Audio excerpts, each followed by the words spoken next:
Tribuners, kembali lagi berjumpa dalam program Yellow Jacket. Masih dengan Profesor Jatna Supriyatna, Ketua Pusat Penelitian Perubahan Iklim Universitas Indonesia. Prof, kalau sekilas namanya Prof Jatna Supriyatna itu kayaknya orang Sunda ya? Iya. Tapi kalau lahirnya di Bali itu gimana ceritanya, Prof? Ayah saya tentara. Oh, tentara. Oh. Ya, jadi dia pergi kemana-mana. Jadi saya SD 2 kali, SMP 1 kali, satu tempat, SMA 2 tempat.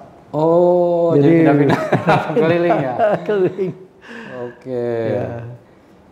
Tribuners, Prof Jatna ini kuliah di Universitas Nasional ya, S1-nya. S2-nya juga, S2-nya di New Mexico, Amerika ya? Ya. Oke, dan S3-nya juga sama. Prof, maaf. Waktu kecil memang cita-citanya suka dengan perubahan iklim? Enggak, saya karena saya pindah-pindah dari Bali ke Sulawesi, kemudian kemana-mana ya. Di Jawa Barat saja 4 tempat.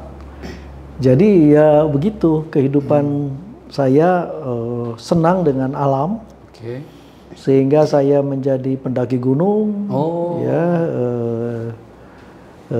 keliling-keliling ya. Begitu mahasiswa juga saya 1 tahun di hutan. Oh gitu? Ya, hutan mana? Di hutan Kalimantan. Oh. Penelitian orang hutan. Jadi ya setelah itu saya banyak di hutan-hutan. Okay. Kemudian pada waktu saya di Amerika, penelitian master saya juga di Amazon, di Brazil dan di Kolombia. Kemudian S3 saya penelitiannya di Sulawesi. Okay. Jadi saya kelalang keliling, berpetualang. Bukan berpetualang cinta ya? Iya.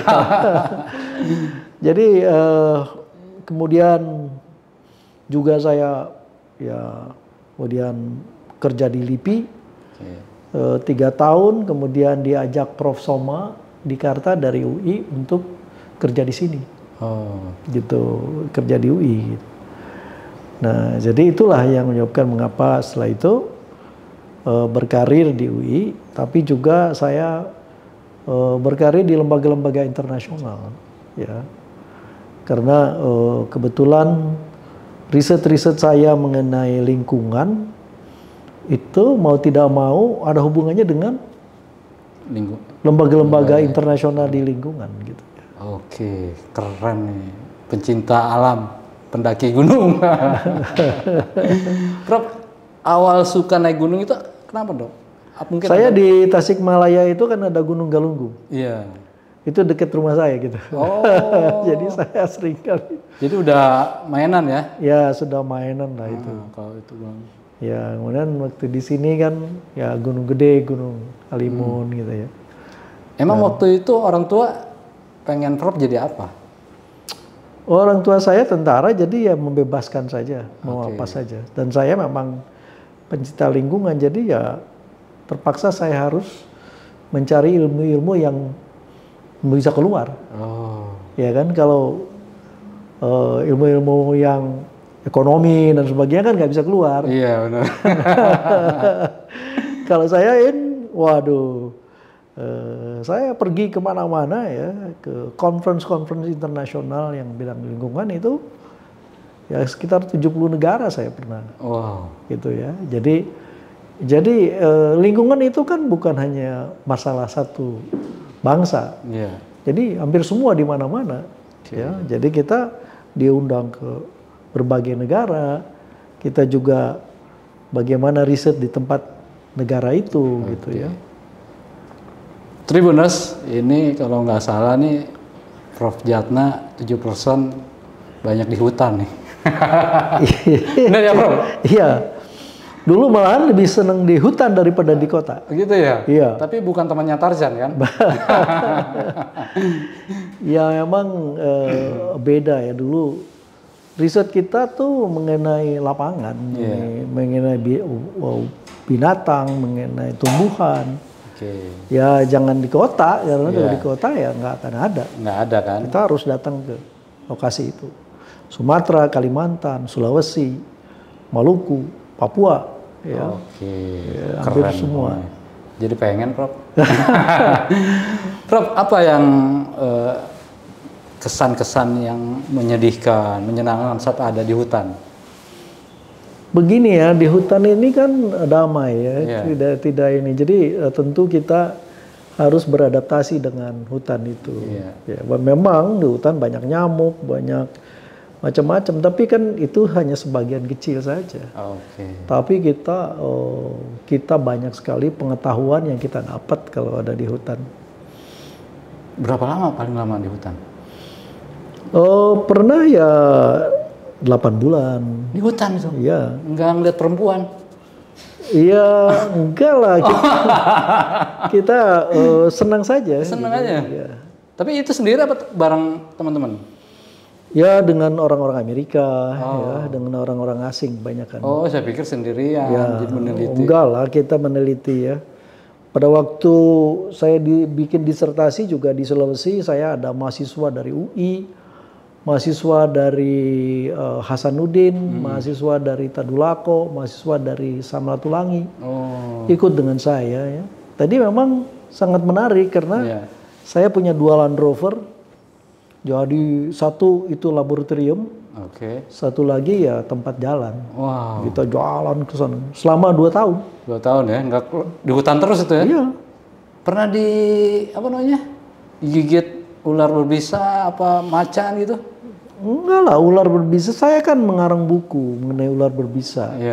Sejak tahun 81 saya mengarang buku. Jadi saya disebutnya ahli itu. Ahli ular, pawang ular. Pawang ular. Oh, ternyata ada di mari pawang ularnya. Jadi udah paham ya dengan habitat ular. Oh iya, kita udah biasa lah.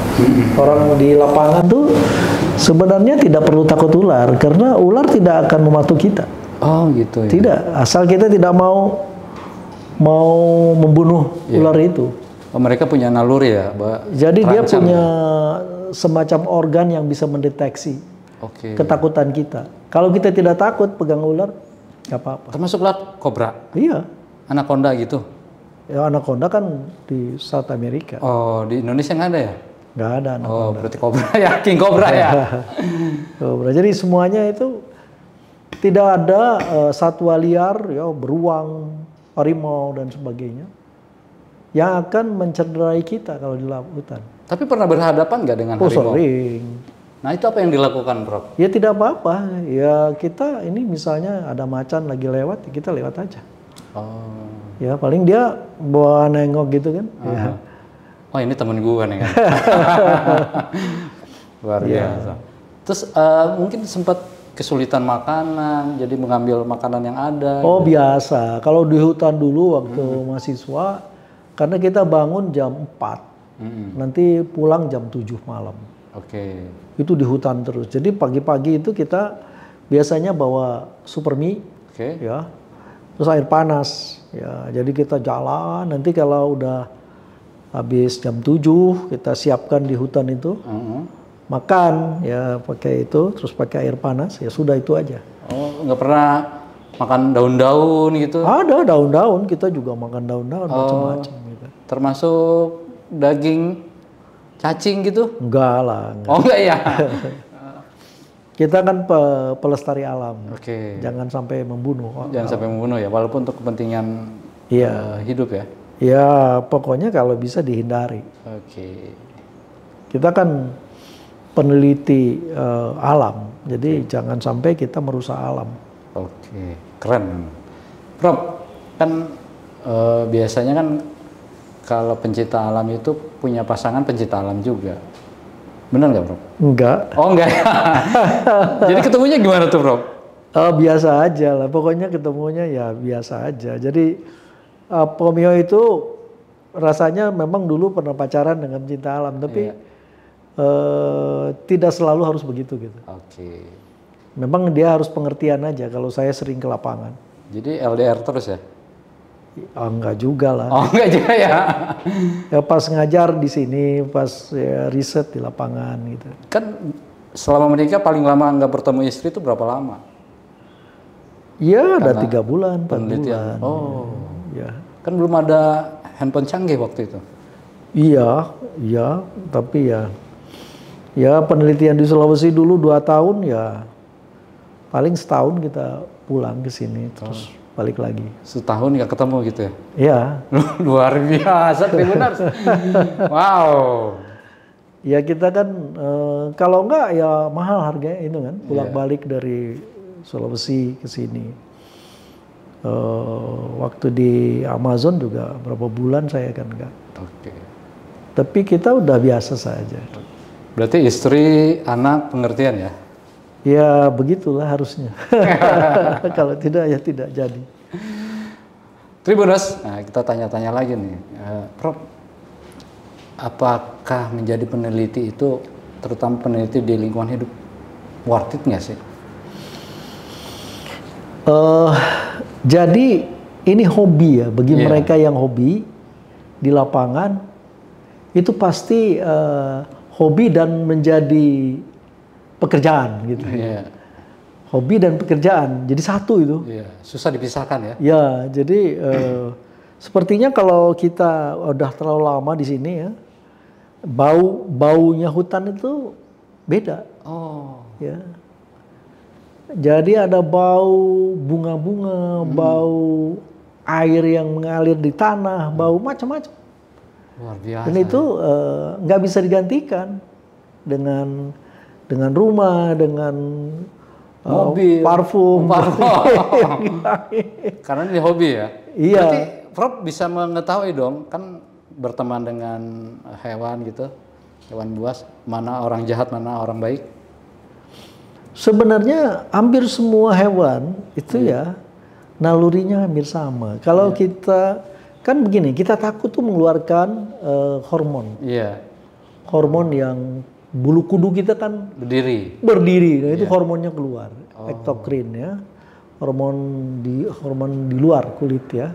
Nah itu bisa dideteksi oleh sebagian. Nah kalau kita tidak takut ya dia juga merasa seneng aja.